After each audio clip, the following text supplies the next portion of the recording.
Hello and welcome, Zevlin here. Let's play some Europa Universalis 4.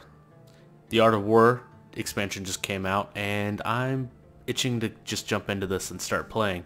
I haven't really played a whole lot, just a real quick test run just to make sure that, it didn't crash and all that. It seems to be working great. I've decided, because this expansion is so, expansive, it's really touched every part of the map. A lot of the countries are affected, and I want to see as much as I possibly can. So I've decided to play Castile / Spain. Spain is definitely on the radar to be, turned into Spain, basically. I don't know what I'm talking about.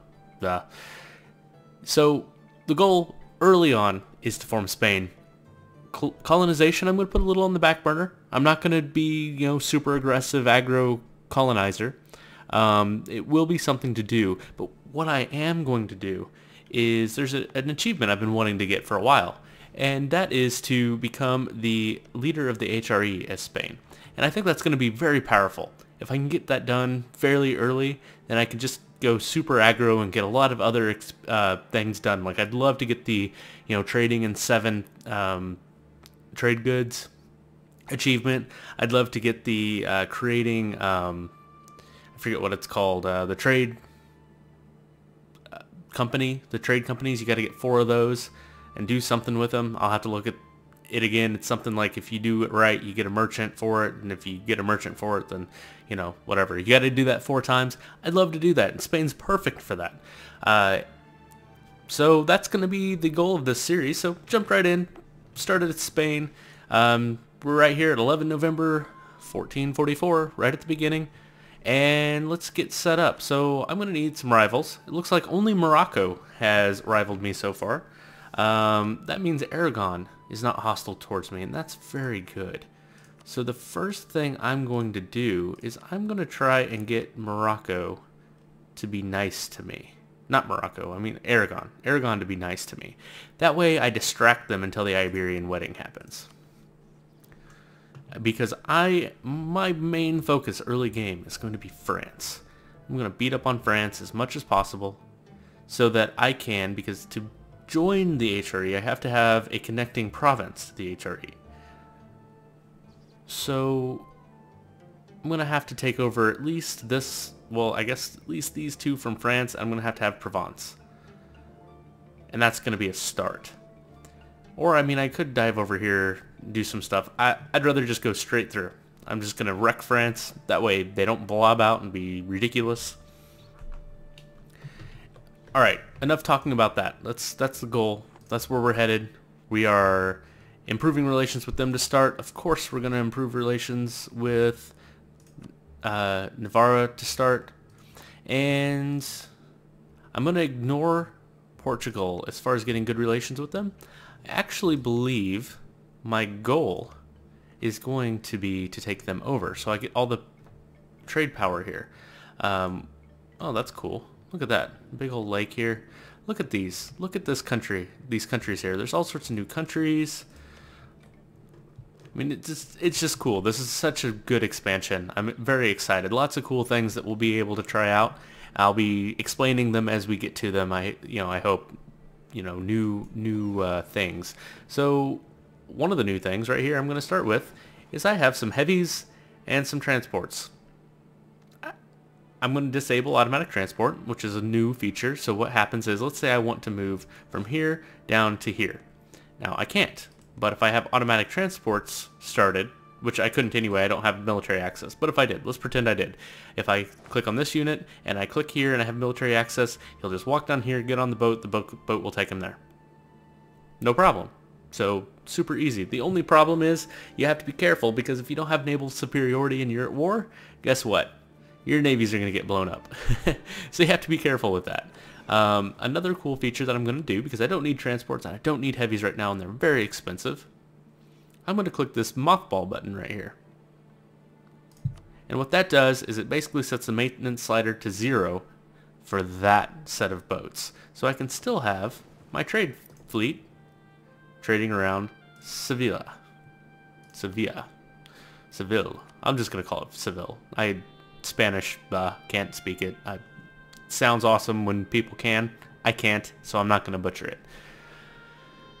Another thing is I don't like the way the merchants are set up at the start of this. They're transferring to a node where I only have 37%. So I'm going to take one of these, this guy, actually, and because there are already some people transferring. I'm going to take this guy and put him here to collect until I have more trade power here, which is part of the reason why I want to take these awesome provinces here. That being said, another cool feature, I know exactly how much I can take in a war by looking at this little thing here before I even go to war. So this province is going to be 34% war score. So I know I can't take that and this one, which is 32, and this one, which is 19, and this one, which is 22, and this one, you know. Instead of having to do the math with the base tax and all that and having to know all the equations, it just flat out tells you, which I think is, you know, super cool, basically. So we'll be able to know what we can take, when we can take it, and how we can cross into it to avoid river crossings. Look at this, finally, river crossings. I mean, it was in CK2 right at the beginning. They finally put it in for this, so crazy excited about that too. Okay, let's go ahead and look at a mission. Form an alliance with Portugal. I mean, I could just for the points, and so they'd leave me alone for a little while. Yeah, that's going to be the first button I click. This is going to be very, very soon, but to start the war, or to start the game, I should say, we have a truce for like 4 more years with them, so that's not going to happen. So let's just, for this reward here, I'm going to click that button. They should offer me an alliance very soon. Okay, I am going to rival Morocco.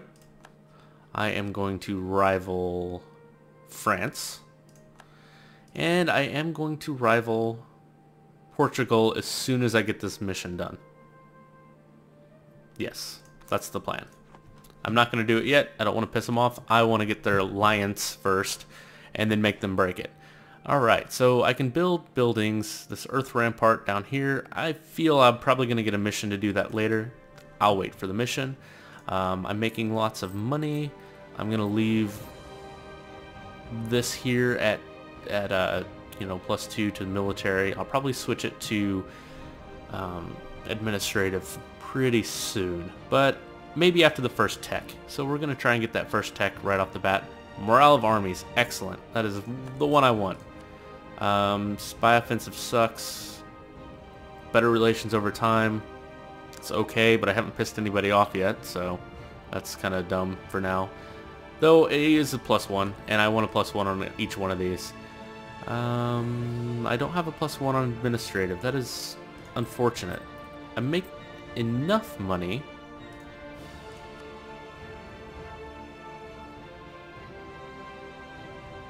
Oh, +3 is only 9. Maybe I'll get a +3 for admin. National tax modifier or prestige? National tax modifier. He'll help pay for himself. That's actually very cheap. That's going to get expensive fast, but I'm going to go ahead and lower my maintenance just a little bit. Make a little bit of money here. Let's see. Should I build more military? I'm not quite at my force limit. Let's see. 16 and 6. Yeah. Well, we'll wait till we go to war, and then I'll probably build mercenaries. This is another cool thing. You can create a template. Let's say I want, you know, 6 infantry and 2 cav and then I just click the button and it'll make those things. And it tells me how much it costs. I can tell it to use, you know, 2 counties. I can tell it to use, you know, 8 counties so that it just builds 1 in every county, or I can take it down to 1 county so that they all build in the same place. And that's, I think that's very cool. Let's see, let's go ahead and look at another thing. Local autonomy. So this is another system that's put in place. I swear I'm going to start playing soon, I promise. That if this is above 0, then you get some negative modifiers to everything, basically. So you want these to be at 0, and they tick down at 0.1 per month.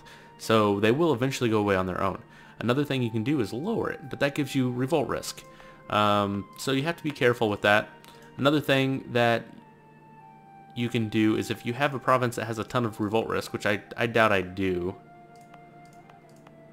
Yeah, I pretty much don't. Let's say I did, though. One thing I can do is increase autonomy, which, well, I'll lose all those things, but it will lower the revolt risk. So a little bit of a interesting system there. Revolt risk is completely different, which we will talk about later. When I have some, I will do it. In fact, I'm going to have some right now because I'm going to click this button because I want my autonomy to go down. So I'm going to click this, and now I have a little bit of revolt risk, which is fine. Not that much. I get the little flag that says I have some revolt risk in Galatia.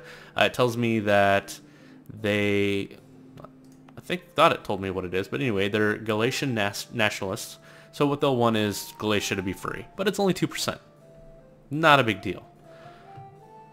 So I am going to move my armies.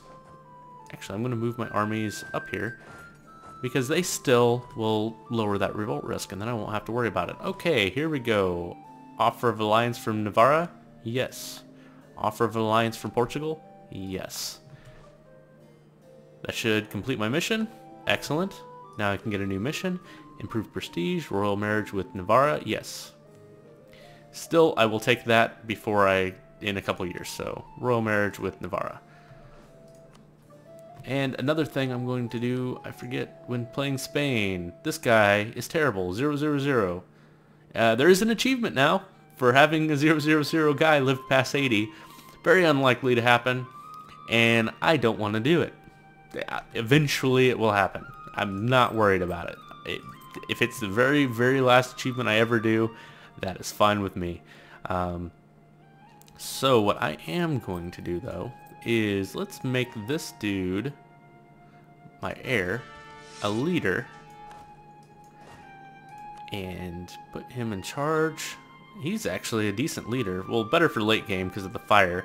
Shock's better in early game. I'm going to put him right in charge of that army, and maybe he will die. So, next thing to worry about and work on. Let's go ahead and speed this up. So now that I got that mission, I'm going to go ahead and set another rival, and I'm going to set Portugal. Bam. And they should cancel the alliance. I shouldn't even have to worry about it. If they don't, they don't. But I should...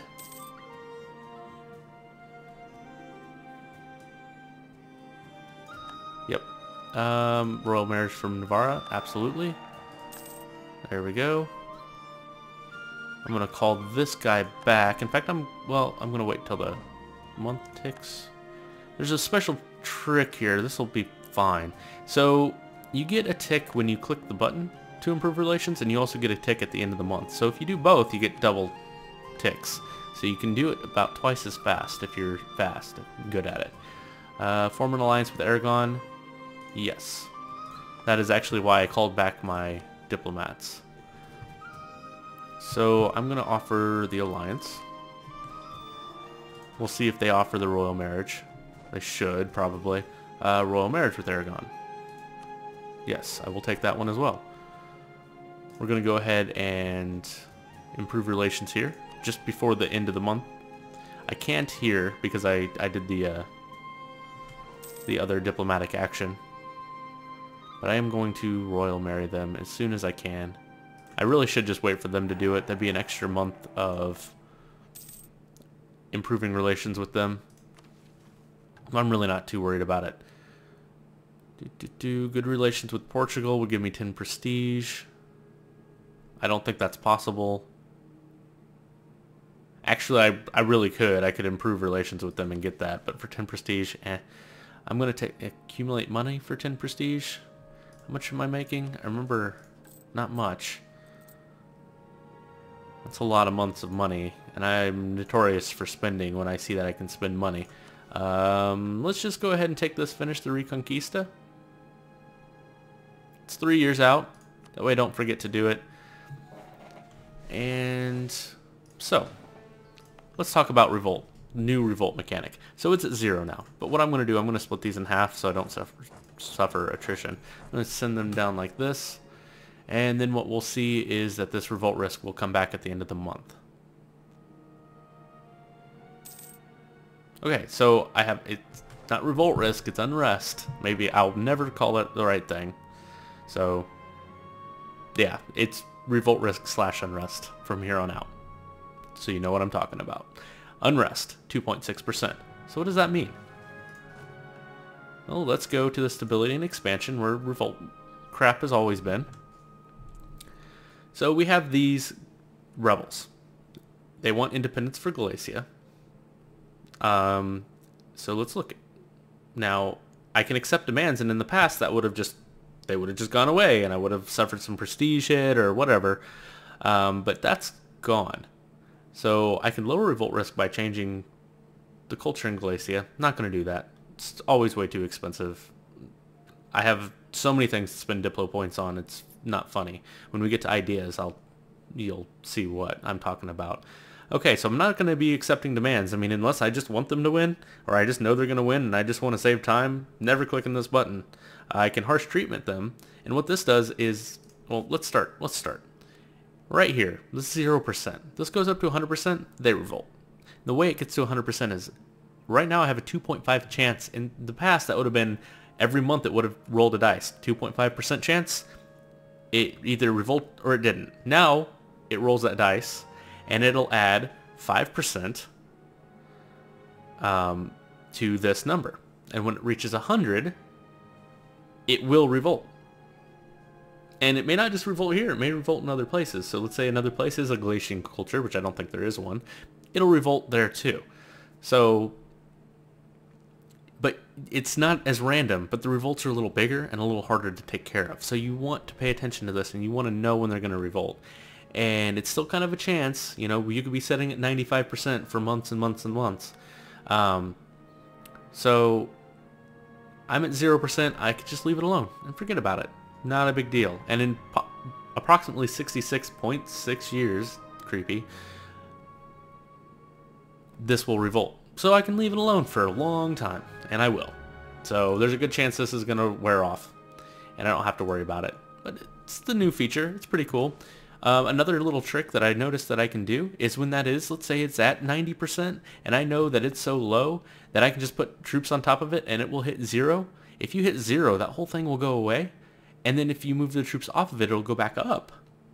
But that 95% resets to 0. So you can just be tricky and watch as it gets higher and reset it. As long as you can get this unrest under 0%, you're good to go. And it'll reset. So in 60 years or so, I can reset it if I want to. By then, I hope that I don't have this revolt risk at all. Because there's, let's see, this autonomy decrease will only last until 1474. Yeah, that's a long time, but it's not 66 years. So it really shouldn't be a problem. Okay, what are we doing? We need to continue improving relations with you. I could make you transfer trade power. Let's go ahead and do that. Let's see if we can get you up to vassalization range as fast as possible. See that where that puts us.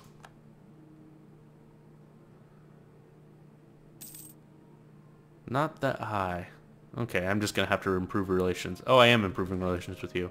Need to continue and improve relations with you, I suppose. Should maybe fabricate something on France, so that I can go to war with them at an opportune moment.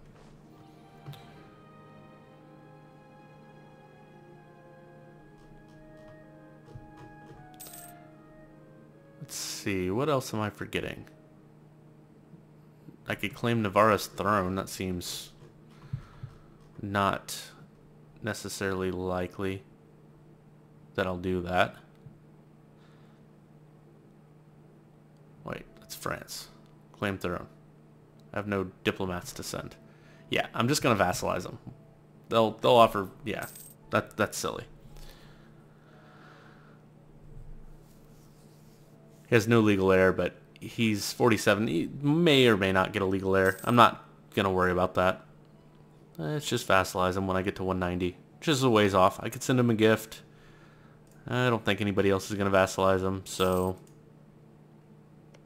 we'll just leave him alone. Leave him alone for now. Okay, one thing I can do is I bet I am not at my force limit. So you can create templates for your boats as well, but I'm not going to do that. I need 5 more boats. And down here is fine. And that'll put me at my force limit cap. That's good enough. More protecting of trade. Let's see here. What else can I do? I'm not too worried about revolts or anything, so I could lower maintenance quite a bit. Let's just try and ease tension here. Yeah, let's definitely do that, actually. I don't want a diplomatic casus belli on them. Diplomatic insult casus belli. Oh, jeez. Okay, well, here we go.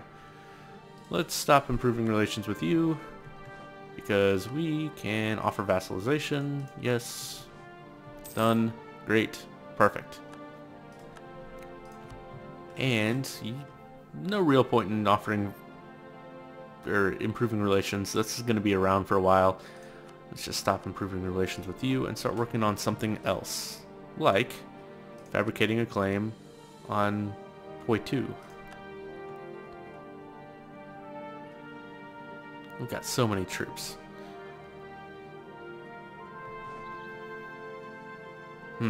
What else could I be doing? Now all of these provinces down here, unfortunately, have this increased coring cost. So I'm probably going to be doing something like Diplo-Vassal, or can't Diplo-Vassal them, but I'm probably going to be doing something like aggressively vassalizing if I want to move down here at all.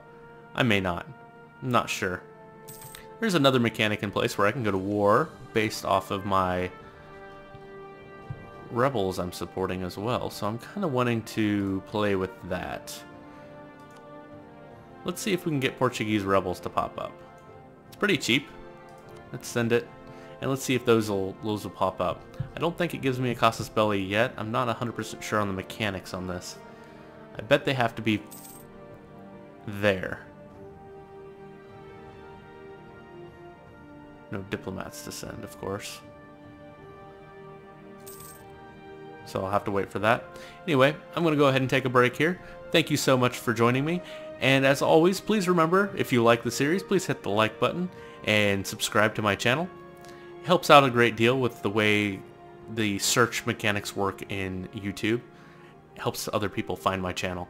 Thank you so much for watching. I'll see you next time.